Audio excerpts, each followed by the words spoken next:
Samantala, paiigtingin po ang pagpapatupad ng mga hakbang upang mapigilan ang patuloy na pamamasada ng mga kolorum na tricycle sa Asingan bilang tugon sa hinaing po ng mga lehitimong tricycle drivers na apektado ng hindi patas na kompetisyon sa kanilang kabuhayan.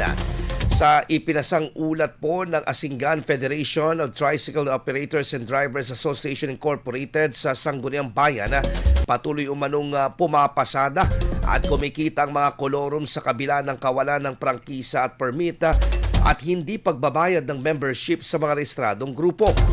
Nagiging sistema rin umano ang mga strategy na pagtatago ng mga kolorum tuwing may operasyon ng pulisya kaya hindi sila nauhuli o napapanagot. Inihayag naman ng otoridad ang kakulangan sa agarang impounding ang dahilan kaya muling nakakabalik sa iligal na pamamasada ang mga nauhuling kolorum. Dahil dito nakatakdang bumuo ng listahan ng mga pumapasadang kolorum ang sanggunian at sinusulong ang posibleng ebaluasyon sa mga kaugnay na lokal na ordinansa upang matigil ang naturang iligal na mga gawain. IFM News. IFM News. IFM News.